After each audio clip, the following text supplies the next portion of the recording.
Hai, Assalamualaikum warahmatullahi wabarakatuh. Selamat pagi anak-anakku semuanya, dimanapun berada. Semoga pagi ini kalian tetap sehat dan tetap semangat dalam belajar di rumah. Ayo, sebelum kita belajar, kita baca basmalah terlebih dahulu. Bismillahirrahmanirrahim. Pada kesempatan kali ini kita akan belajar tentang materi keteladanan Rasulullah SAW dan para sahabat-sahabatnya. Anak-anakku sekalian, tujuan pembelajaran yang dicapai setelah mempelajari ini adalah yang pertama, mengetahui kisah keteladanan Rasulullah SAW. Yang kedua adalah mengetahui kisah keteladanan para sahabat Nabi Muhammad SAW. Yang ketiga adalah menceritakan kisah keteladanan Nabi Muhammad SAW. Yang keempat adalah menceritakan kisah keteladanan sahabat-sahabat Nabi Muhammad SAW. Anak-anakku tentunya sudah mempelajari tentang kisah 25 Nabi. Nabi Muhammad disebut sebagai Nabi ke-25 atau Nabi terakhir. Sejak kecil, beliau sudah menjadi yatim piatu. Oleh sebab itu, beliau menganjurkan umatnya untuk merawat, mendidik, dan mencintai anak yatim. Di samping itu, Nabi Muhammad terkenal sebagai pribadi yang sangat jujur. Sifat jujur tersebut sudah diperlihatkan sebelum beliau diangkat menjadi seorang nabi. Pada usia 35 tahun, Nabi Muhammad bersama-sama dengan orang-orang Quraisy diminta untuk memperbaiki Ka'bah. Ketika pembangunan sudah sampai ke bagian Hajar Aswad, bangsa Quraisy berselisih tentang siapa yang akan mendapatkan kehormatan untuk meletakkan Hajar Aswad ke tempatnya semula. Pada akhirnya, mereka sepakat menunjuk Muhammad SAW sebagai orang yang tepat untuk melakukan hal tersebut. Rasulullah kemudian menyarankan suatu jalan keluar yang sebelumnya tidak terpikirkan oleh mereka. Beliau mengambil selembar selendang, kemudian batu Hajar Aswad diletakkan di tengah-tengah selendang tersebut. Beliau meminta seluruh pemuka kabilah yang berselisih untuk memegang ujung-ujung selendang tersebut. Setelah mendekati tempatnya, Rasulullah SAW kemudian meletakkan Hajar Aswad ke tempatnya semula. Sejak saat itu, beliau dikenal sebagai Al-Amin. Artinya, orang yang dapat dipercaya. Mari kita teladani sifat jujur Nabi Muhammad SAW dalam kehidupan sehari-hari. Misalnya, jika orang tua kita minta bantuan untuk beli sabun mandi di warung, ada sisa uang pembelian, uang itu harus dikembalikan kepada orang tua. Percayalah, anak yang jujur pasti disayangi teman-teman dan orang tuanya. Anak-anakku yang soleh-solehah, selanjutnya mari kita belajar tentang keteladanan sahabat-sahabat Nabi Muhammad SAW. Yang pertama, kepemimpinan Abu Bakar As-Siddiq. Abu Bakar adalah khalifah pertama setelah Nabi Muhammad SAW wafat. Beliau dilahirkan pada tahun 571 Masehi. Nama lengkap Abu Bakar As-Siddiq adalah Abdullah bin Abu Quhafah At-Taimi. Gelar Abu Bakar diberikan oleh Nabi Muhammad SAW karena ia adalah orang yang paling cepat masuk Islam. Gelar As-Siddiq diberikan karena ia selalu membenarkan Nabi Muhammad SAW dalam berbagai peristiwa, terutama membenarkan peristiwa terjadinya Isra Mi'raj. Khalifah Abu Bakar memimpin selama 2 tahun, yaitu dari tahun 632 Masehi sampai 634 Masehi. Dalam menentukan keputusan, Abu Bakar senantiasa meneladani perilaku Nabi Muhammad SAW. Beliau sangat memperhatikan rakyatnya. Untuk kesejahteraan rakyatnya, beliau mendirikan Baitul Mal, yaitu suatu lembaga yang mengurusi kas dan keuangan negara. Ada sebuah kisah, Abu Bakar dan seorang pengemis buta. Marilah kita tonton videonya berikut ini. Assalamualaikum. Waalaikumsalam. Siapa? Aisyah, ini aku, ayahmu. Oh, ayah, silahkan masuk. Ada apakah gerangan ayah? Anakku, aku hendak bertanya, adakah kebiasaan Rasulullah yang belum aku kerjakan? Wahai ayah, engkau adalah sahabat Nabi yang paling dekat. Tidak ada kebiasaan Nabi yang belum pernah ayah lakukan, kecuali satu. Oh ya? Apa itu? Wahai ayahku, setiap pagi dikala Rasulullah melewati pasar, beliau menyempatkan diri menyuapi seorang pengemis Yahudi buta yang ada di sana. Hanya itu saja? Baiklah, akan aku lakukan. Di manakah engkau, sahabatku? Sudah beberapa hari engkau tidak datang. Sudah tiada lagi yang menyuapiku makan. Mungkin itu orangnya. Engkaukah itu, sahabatku? Sudah lama engkau tidak datang. Duduklah. Mana makanan untukku? Aku sudah lapar. Cepat, cepat. Kau tahu tidak kabar tentang Muhammad si pendusta itu? Aku dengar pengaruhnya semakin luas. Entah sihir apa yang dia gunakan.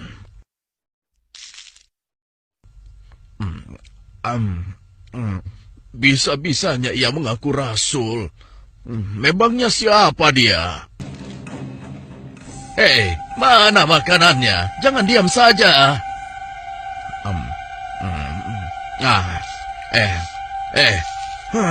Kau kasar sekali. Aku rasa engkau orang yang berbeda. Siapa engkau sebenarnya? Aku orang yang biasa memberikanmu makanan. Bohong. Engkau bukan orang yang biasa mendatangiku. Kenapa? Engkau berbeda. Orang yang biasa mendatangiku selalu menyapa aku dengan lemah lembut. Ia menanyakan kabarku, membesarkan jiwaku, dan menyuapiku dengan penuh kesabaran dan kasih sayang. Belum pernah aku temui orang sebaik itu. Pantasnya, dialah yang menjadi seorang rasul. Engkau benar, Bapak. Aku memang bukan dia. Hah? Lalu, siapa engkau? Aku adalah salah seorang dari sahabatnya. Namaku Abu Bakar. Lalu, kemana sahabatku yang biasa datang itu? Engkau yakin tidak tahu? Tidak. Orang yang engkau maksudkan itu sudah meninggal 2 hari yang lalu. Apa? Sudah meninggal? Benarkah? Benar, Bapak.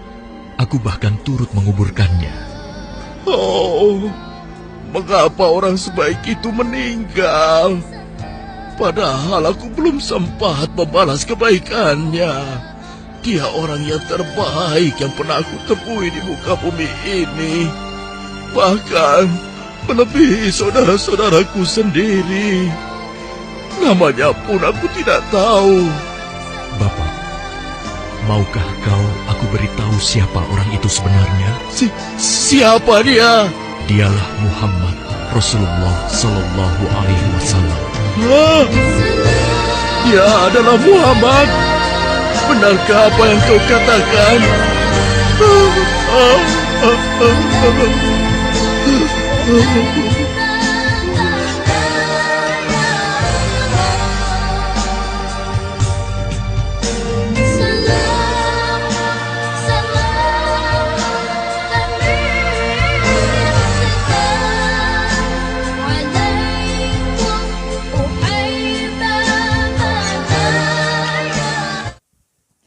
Pelajaran yang dapat kita ambil setelah menonton video itu adalah sahabat Abu Bakar sangat memperhatikan rakyatnya walaupun dia seorang pengemis yang buta.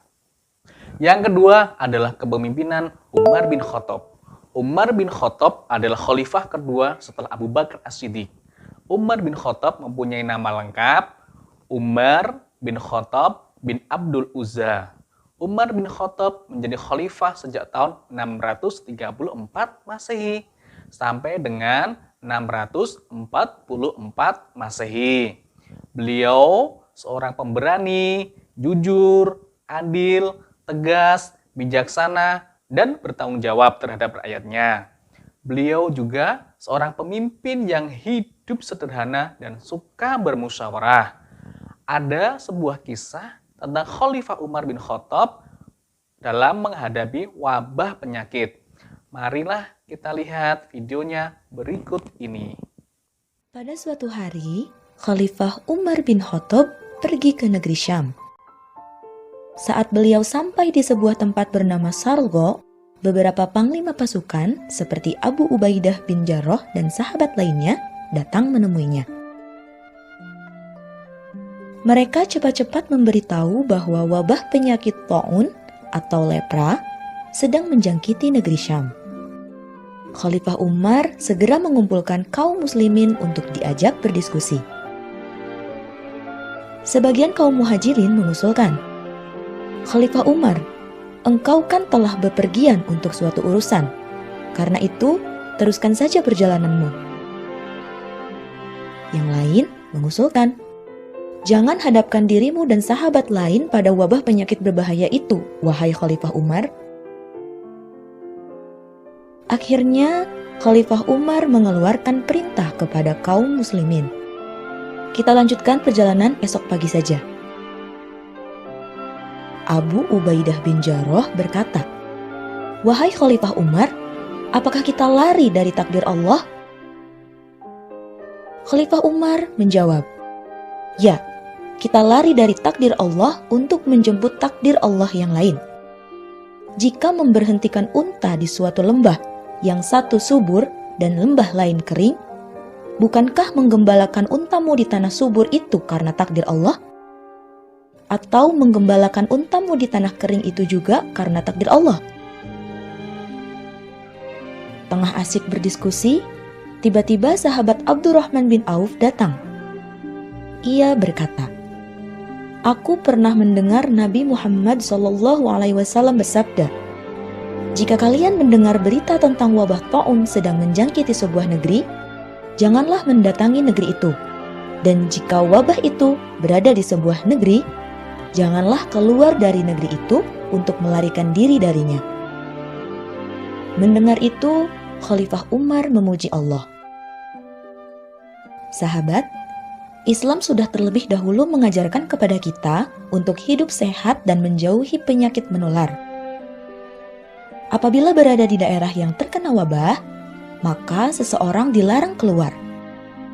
Sebaliknya, orang yang berada di luar dilarang untuk masuk ke daerah yang terkena wabah. Tidak hanya untuk menyelamatkan diri, tetapi juga untuk menyelamatkan orang lain. Kaitannya dengan kondisi saat ini terkait penyebaran virus COVID-19, yuk kita ambil hikmah dari kisah Khalifah Umar ini. Hindari kerumunan, tidak bepergian, dan di rumah aja ya. Bukan masalah kita takut dengan virus corona atau kurang iman terhadap Allah. Bukankah kata Khalifah Umar pun, kita lari dari takdir Allah untuk menjemput takdir Allah yang lain? Bantu mengurangi tugas para tenaga medis yang saat ini sedang berjuang dengan tetap sehat dan tidak tertular virus. Caranya, di rumah aja ya. Don't go anywhere, keep praying and stay healthy. Anak-anakku sekalian, hikmah apa yang bisa kita ambil dari kisah tersebut? Ya, kisah tersebut mengajarkan bahwa apabila ada sebuah wabah penyakit, kita tidak boleh memasuki daerah tersebut. Namun, apabila tempat kita sendiri yang terkena wabah penyakit, kita tidak boleh keluar dari daerah kita sendiri. Jasa Khalifah Umar bin Khattab yang sampai saat ini kita rasakan adalah penetapan kalender Hijriah atau penetapan tanggal 1 Muharram sebagai tahun baru umat Islam. Yang ketiga adalah kepemimpinan Khalifah Utsman bin Affan. Khalifah Utsman bin Affan memerintah selama 12 tahun, yaitu dari tahun 644 sampai tahun 656 Masehi. Beliau dikenal sebagai orang kaya dan dermawan. Bukti kedermawanan Utsman bin Affan yaitu pada masa pemerintahan Abu Bakar, beliau pernah memberikan gandum yang diangkut dengan 1000 ekor unta untuk membantu kaum miskin yang menderita di musim kering. Pada masa kepemimpinan Utsman bin Affan, beliau melakukan kodifikasi kitab Al-Quran karena beliau khawatir telah terjadi perbedaan dalam pembacaan Al-Quran. Beliau membentuk panitia penyusunan Al-Quran yang diketuai oleh Zaid bin Harisah dengan anggotanya adalah Abdullah bin Zubair dan Abdullah bin Haris. Panitia tersebut bertugas menyalin ulang ayat-ayat Al-Quran yang terserak di mana-mana itu menjadi sebuah buku yang disebut mushaf dan kemudian diperbanyak sebanyak 4 eksemplar atau 4 buku. 1 buah disimpan di Madinah disebut dengan Mushaf Utsman, kemudian yang 4 lagi dikirim ke Mekah, Suriah, Basrah, dan Kufah. Yang keempat adalah kepemimpinan dari Ali bin Abu Thalib. Ali bin Abi Thalib adalah Khulafaur Rasyidin terakhir. Ali merupakan anak dari paman Rasulullah SAW, yaitu Abu Thalib, yang selalu membela dakwah Nabi Muhammad SAW. Ali adalah seorang pemberani. Hal itu dibuktikan ketika beliau menggantikan tidur Rasulullah SAW, padahal di luar rumah para pemuda-pemuda Quraisy ingin menyakiti Rasulullah yang akan pergi hijrah ke Madinah. Masa pemerintahan Khalifah Ali bin Abu Thalib kurang lebih 5 tahun, yaitu tahun 656 sampai tahun 661 Masehi. Selain pemberani, Ali juga seorang pemimpin yang peduli terhadap pendidikan. Beliau mendirikan madrasah-madrasah untuk tempat belajar anak-anak. Nah, anak-anakku yang solih-solihah semuanya, setelah mempelajari materi ini, tentunya banyak pelajaran dan hikmah yang dapat kita ambil, yang selanjutnya dapat kita praktikkan dalam kehidupan sehari-hari. Semoga kita semuanya menjadi pribadi yang lebih baik lagi. Sebagai bahan evaluasi, anak-anakku, ada soal-soal berikut ini.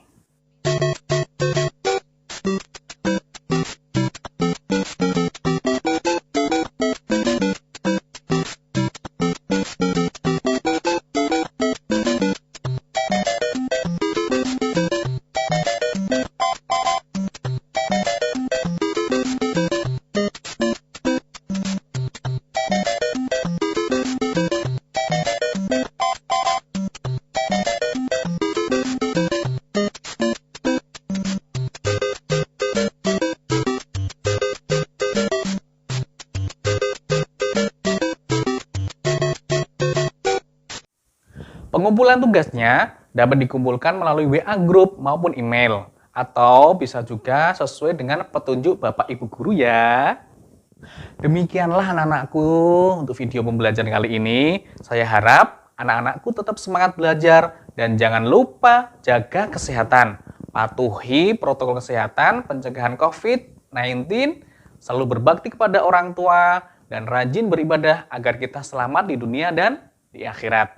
Marilah kita tutup dengan mengucapkan hamdah bersama-sama. Alhamdulillahirabbil alamin. Wassalamualaikum warahmatullahi wabarakatuh.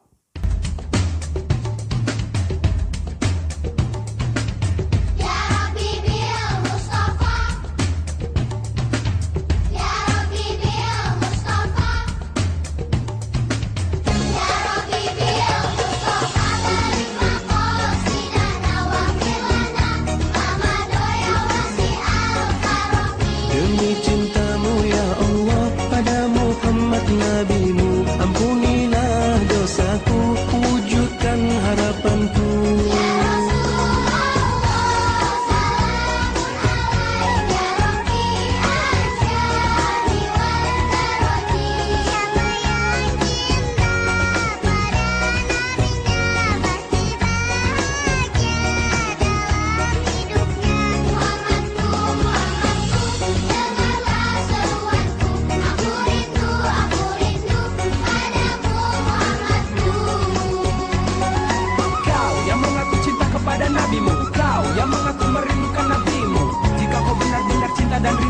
Kepada Muhammad Nabimu buktikan taati perintahnya, tinggalkan larangannya, teladani akhlaknya.